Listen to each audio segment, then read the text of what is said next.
making sure illegal content wasn't on there. And now we're seeing adverts of child sexual abuse videos, grooming videos, self-harm videos, all which break the law. And the Online Safety Act, passed by all parties in Parliament, is designed to stop that and to hold companies like X to account when they break the law. They clearly are. Davey, you have evidence of that. While everyone's focused on Farage's deportation numbers, here's what the establishment doesn't want you to notice. Ed Davey's just admitted the Palestinian state recognition is about excluding elected Hamas officials. The same Lib Dem who boycotts Trump over Gaza now wants to decide who Palestinians can vote for. Watch this clip, then I'll show you how British politicians are openly undermining democracy abroad while lecturing us on immigration at home. Here in the studio this morning, he's going to be making a speech later today where he says that he's going to ratchet up the demands on legal immigrants in this country who are here on temporary visas to say that they can't stay if they can't speak English better and if they don't earn more money. And that could mean hundreds of thousands being deported. Well, I worry what it's going to do to our NHS and care in our society, because it's not just temporary people, as I understand his proposals, but people who've got a permanent right to stay here. If he's really suggesting that, that could seriously undermine our public services. Listen, Liberal Democrats believe that the small boats need to stop.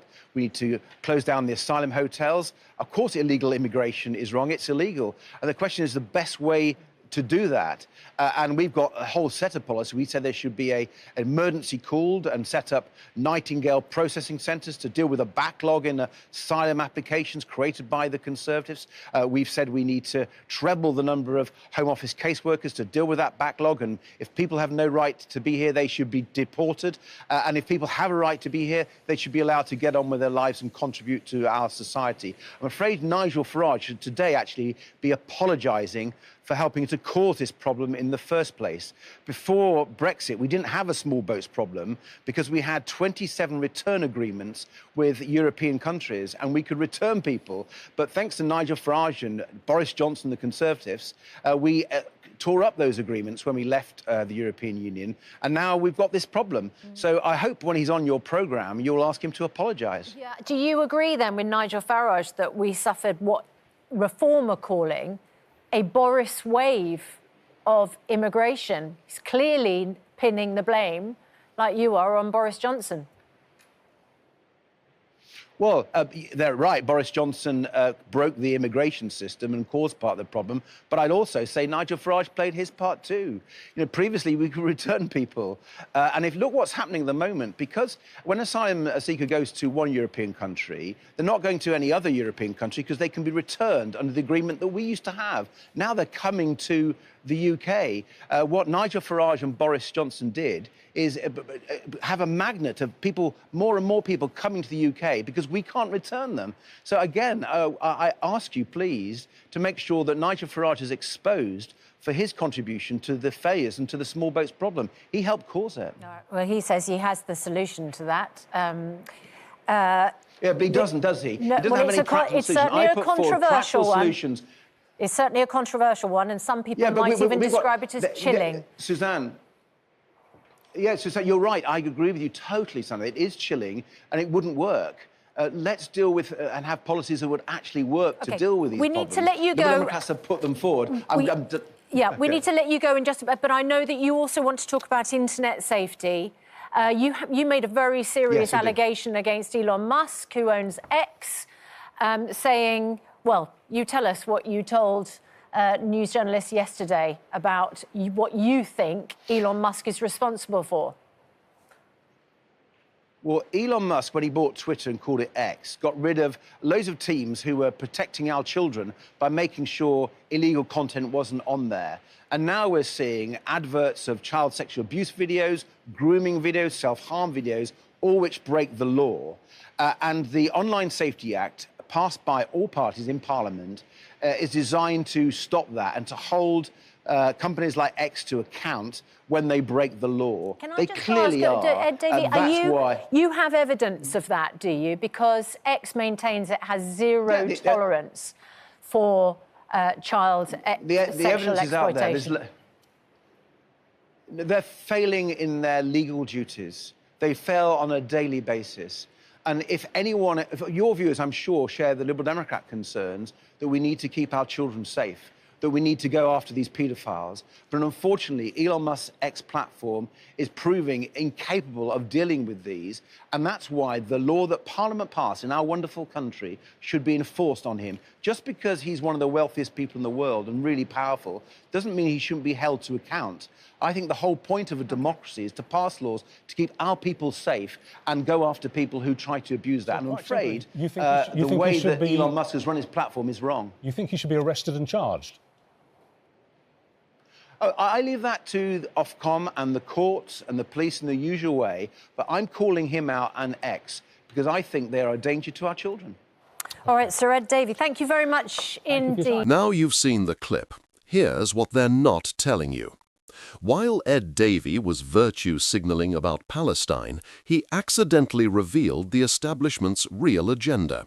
They want to pick the winners of foreign elections before the voters even get a say. Let's break down what just happened in that interview, because it's more chilling than any of Farage's deportation numbers. Davey sat there on national television and openly admitted that British foreign policy is now about deciding which Palestinian political parties are allowed to exist. Not fighting terrorism, that's already covered by international law. No, this is about preventing entire political movements from participating in democracy itself. Think about that for a moment.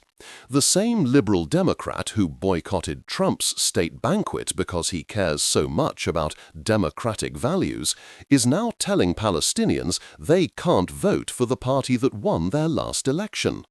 Hamas won 74 out of 132 seats in the 2006 Palestinian Legislative Council election. That's a majority. But Davey's position is essentially, we recognize your state as long as you don't vote for the wrong people.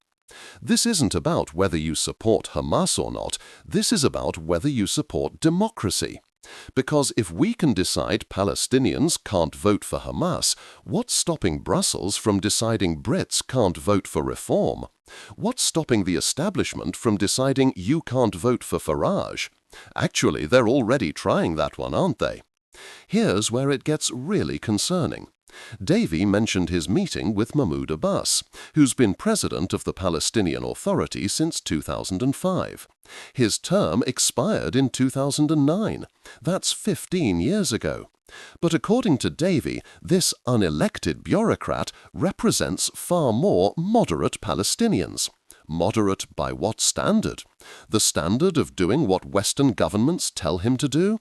This is the same colonial mindset that got us into every foreign policy disaster of the past century.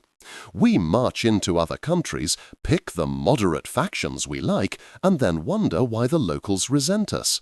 We've done it in Iraq, in Afghanistan, in Libya. Each time, we back the person who tells us what we want to hear, not the person who actually represents the people. But here's the part that will really surprise you. Davey's logic completely collapses when you apply it to our own country. He says we need to exclude Hamas from Palestinian politics because they're a genocidal organization that treats people appallingly. Fair enough. But then why was he perfectly happy to attend receptions with Sinn Féin representatives when they were still linked to the IRA? Why do British politicians regularly meet with representatives from countries that execute homosexuals and treat women as second-class citizens? The double standard is staggering. When it's British interests, we suddenly become very pragmatic about who we'll talk to. When it's Israel's security, we become very understanding about why they need to control who gets elected next door. But when it comes to our own democracy, we're told that even discussing immigration numbers makes us extremists. And that brings us to the immigration question that Davey was so desperate to pivot to. Notice how quickly he changed the subject from Palestinian democracy to the NHS. That's because he knows the Conservative position on this is indefensible. We spent 20 years importing cheap labour to keep wages down and housing prices up, and now we're shocked that we've got integration problems? Farage's proposal to deport hundreds of thousands of legal immigrants is actually the logical conclusion of the establishment's own policies. They've spent years telling us that immigration is an economic calculation, not a cultural one. Well, if it's just about economics, then why can't we send people home when the economics change? You can't have it both ways. Either immigration is about shared values and cultural integration, in which case we should have been selective from the start, or it's about filling labour shortages, in which case we can adjust the numbers based on our needs. But here's what this really means for British families watching at home. While our politicians are busy redesigning other countries' political systems, they're ignoring the fact that our own democracy is broken. We've got unelected peers in the House of Lords voting on our laws. We've got foreign judges overturning the decisions of British courts. We've got international treaties that prevent us from controlling our own borders. And now we've got MPs openly admitting that they think democracy means picking the winners before the election even happens. Every parent in Britain should be concerned about this, because if we accept that foreign governments can decide who Palestinians are allowed to vote for, we're accepting a principle that will come back to haunt us. Today it's Hamas being excluded from democracy. Tomorrow it could be Reform being excluded for being extremist. The day after it could be the Conservative Party itself for being anti-immigration. The establishment has already shown its contempt for British democracy. They overturned the Brexit referendum, they locked us down without proper parliamentary scrutiny, and they're currently trying to stitch up the next election with boundary changes and voter ID laws that disproportionately affect Conservative voters. Now they're doing the same thing abroad, and we're supposed to applaud? As someone who believes in British sovereignty and democratic accountability, this entire episode makes me furious. We're a country that used to export parliamentary democracy to the world. Now we're exporting the idea that elections are only legitimate when the establishment approves of the winners. That's not democracy, that's technocracy with a human face. So, here's what we need to do. First, we need to call out this hypocrisy every time we see it. When politicians lecture us about democracy abroad while undermining it at home, we need to hold them accountable. Second, we need to support politicians who actually believe in letting voters decide, even when we don't like the outcome. That means supporting reform when they challenge the establishment consensus. It means backing Farage when he points out that our immigration system is broken, even if his solutions are controversial. But most importantly, we need to remember that democracy isn't just about voting. It's about accepting that other people might have different views, and that those views deserve representation too. If we lose sight of that principle, if we become the kind of country that picks political winners in advance, then we're no better than the authoritarian regimes we claim to oppose. The establishment wants you focused on deportation numbers and Palestinian statehood because those are issues where they can control the debate.